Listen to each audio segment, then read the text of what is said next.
Bismillahirrahmanirrahim. Assalamualaikum warahmatullahi wabarakatuh. Alhamdulillahi rabbil alamin. Alhamdulillahilladzi hadana li hadza wa ma kunna linahtadiya laula an hadana Allah. Asyhadu an la ilaha illallah wahdahu la syarikalah. Wa asyhadu anna Muhammadan abduhu wa rasuluhu la nabiyya ba'dah. Rabbana la tuzigh qulubana ba'da idh hadaitana wa hab lana min ladunka rahmah innaka antal wahhab. Allahumma shalli wa sallim wa barik ala sayyidina wa habibina wa azimina wa nabiyyina Muhammad. Rabbi shrah li sadri wa yassir li amri wahlul 'uqdatam min lisani yafqahu qawli. Teman-teman yang dirahmati Allah, alhamdulillah kita panjatkan kepada Allah Subhanahu wa taala yang telah memberikan nikmat kepada kita dan kepada bangsa kita. Semoga kita diberikan nikmat oleh Allah, kita juga mampu mensyukuri nikmat tersebut. Karena nikmat yang tidak disyukuri akan berujung kepada malapetaka dan juga penyesalan. Sebaliknya, ketika ujian kita sabari, maka akan berujung kepada kenikmatan. Tak lupa sholawat serta salam kita limpahkan kepada junjungan Nabi Agung, Nabi besar Nabi Muhammad Sallallahu Alaihi Wasallam. Semoga kelak kita bisa mendapatkan syafaatnya di yaumil akhir. Amin. Allahumma. Teman-teman yang dirahmati Allah, kita semua sampai saat ini masih dihadapkan dengan bala tentara Allah, yaitu virus corona atau yang biasa kita sebut COVID-19. Kita sama-sama tahu dan sama-sama merasakan dampak dari wabah ini di semua aspek kehidupan, terutama di aspek ekonomi yang menyebabkan beberapa saudara kita kehilangan ladang penghidupan. Ada yang usahanya bangkrut karena omsetnya terus menurun. Ada yang di PHK karena perusahaannya gulung tikar. Dan ada pula yang belum mendapat pekerjaan karena perusahaan tidak membuka lowongan pekerjaan, dan lain sebagainya. Wabah yang datang secara tiba-tiba menyebabkan krisis kepada diri seseorang, dan menyebabkan beberapa dari kita merasa putus asa karena kehilangan sumber keuangan. Bahkan kasus bunuh diri mengalami pelonjakan. Sesungguhnya Allah itu menimpakan ujian kepada hambanya tidak melebihi batas kemampuan hambanya. Ketika kita diberikan ujian, berarti Allah tahu bahwa kita mampu untuk melewati ujian tersebut. Rezeki Allah itu amatlah luas. Ketika kita tidak memiliki sepeser pun uang, Allah masih memberikan rezeki berupa kesehatan. Kita masih bisa menghirup udara segar tanpa harus membayar. Itulah salah satu bentuk rezeki yang diberikan oleh Allah kepada kita sebagai makhluknya. Karena rezeki bukan melulu soal materi, wahai teman-teman yang dirahmati Allah. Ada satu kisah yang datangnya dari Nabi Ayub alaihissalam. Dalam Al-Bidayah wa An-Nihayah dan dalam tafsir Al-Bawawi dikisahkan bahwa Nabi Ayub alaihissalam adalah seseorang yang kaya raya dengan harta yang melimpah ruah. Hewan ternak mulai dari kambing, sapi, unta, kuda dan juga keledai ia miliki. Ia juga memiliki tanah yang amat luas sehingga tidak mampu disaingi oleh siapapun pada saat itu. Nabi Ayub alaihissalam juga dikenal sebagai pribadi yang baik, bertakwa, dan juga menyayangi orang miskin. Ia juga selalu bersyukur atas nikmat yang diberikan oleh Allah kepada dirinya. Bahkan iblis pun sampai iri dan mengatakan kepada Allah bahwa Ayub itu beriman karena dia hidup dalam kesenangan.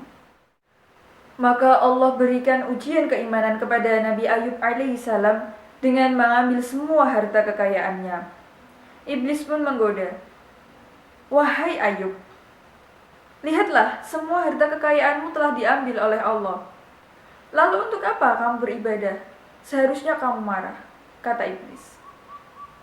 Nabi Ayub pun menjawab bahwa semua harta kekayaannya adalah titipan dari Allah Subhanahu wa Ta'ala. Dia mengambilnya kembali karena dialah sang pemilik sesungguhnya. Kemudian untuk menguji kesabaran dan keimanan Nabi Ayub alaihissalam, Allah timpakan musibah yang menyebabkan anak-anaknya meninggal dunia. Tak sampai di situ, Allah timpakan penyakit kepada Nabi Ayub alaihissalam yang menyebabkan badannya gatal-gatal, penuh korengan dan mengeluarkan bau yang tidak sedap. Sehingga Nabi Ayub pun dijauhi oleh orang-orang sekitarnya. Pada akhirnya Nabi Ayub dan juga istrinya Rahma mengungsi dari tempat tersebut. Rahma adalah istri yang setia dan juga merawat Nabi Ayub. Kemudian Rahma pun digoda oleh iblis hingga akhirnya meninggalkan Nabi Ayub alaihissalam. Nabi Ayub pun bersedih hati dan juga berdoa kepada Allah untuk memohon kesembuhan atas penyakitnya. Hingga turunlah perintah dari Allah, hentakkanlah kakimu ke tanah. Nabi Ayub pun melakukan perintah Allah dengan menghentakkan kakinya ke tanah hingga muncullah air. Dan dengan perintah Allah pula, Nabi Ayub mandi dengan air tersebut. Kemudian penyakit yang diderita bertahun-tahun oleh Nabi Ayub alaihissalam pun sembuh. Rahma, istri yang telah meninggalkannya pun kembali kepada Nabi Ayub alaihissalam. Dan Nabi Ayub pun memaafkan istrinya. Kemudian Allah kembalikan semua harta yang telah diambilnya, lalu Allah lebihkan harta tersebut. Maka dengan kesabaran Nabi Ayub alaihissalam kita ketahui teman-teman yang dirahmati Allah, Allah menambah rezeki Nabi Ayub alaihissalam. Maka seperti pada kondisi pandemi saat ini, ketika kita bersabar dan ketika kita terus berusaha berjuang, Allah pasti memberikan rezeki untuk kita semua. Ketika kita ragu soal rezeki, mari kita ingat firman Allah di dalam surat Hud ayat 6 yang berbunyi, A'udzu billahi minasy syaithanir rajim. Bismillahirrahmanirrahim. Wa ma min dabbatin fil ardi illa 'alallahi rizquha wa ya'lamu mustaqarraha wa mustawda'aha. Kullun fi kitabim mubin. Di dalam ayat tersebut dijelaskan bahwa tidak ada satupun makhluk yang bergerak atau bernyawa di bumi ini yang tidak dijamin rezekinya oleh Allah Subhanahu wa Ta'ala. Dialah yang mengetahui tempat kediamannya dan tempat penyimpanannya. Semua telah tertulis di dalam kitab yang jelas, Lauh Mahfuz.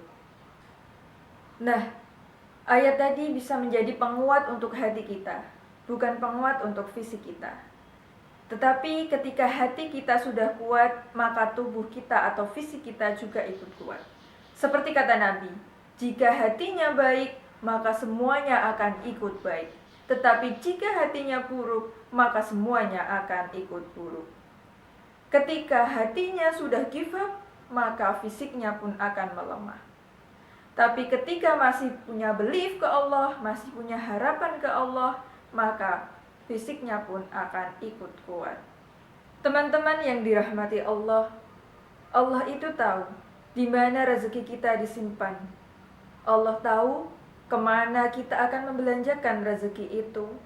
Semuanya telah tertulis di dalam kitab yang jelas. Tidak ada satupun makhluk yang tidak dijamin rezekinya oleh Allah Subhanahu wa Ta'ala. Seperti satu contoh, ketika saya dan teman-teman saya sedang rapat di depan masjid dan waktu menunjukkan sudah maghrib, ada salah satu teman saya yang berpuasa dan ingin segera pulang ke pondok karena belum berbuka puasa.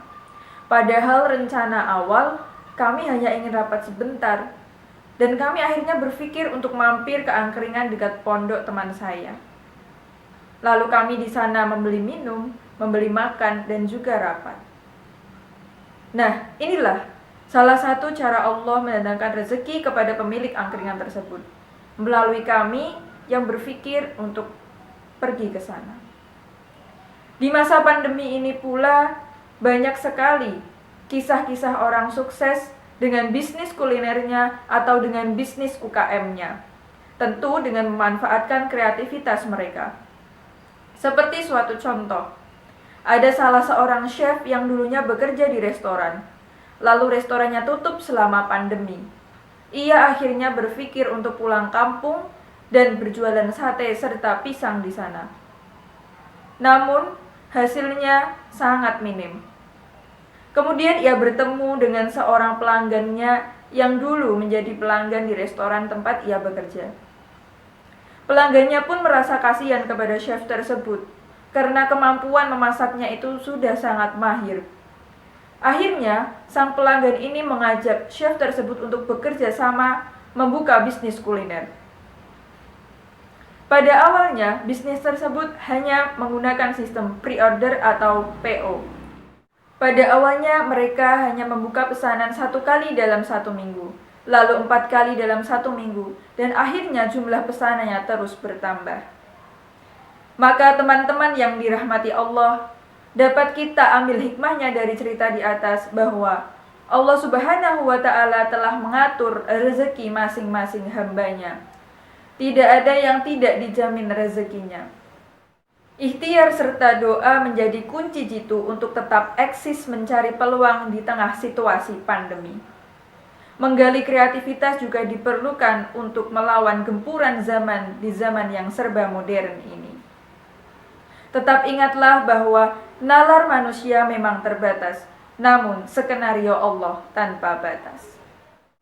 Barakallahu fikum. Subhanakallahumma wa bihamdika asyhadu an la ilaha illa anta astaghfiruka wa atubu ilaik.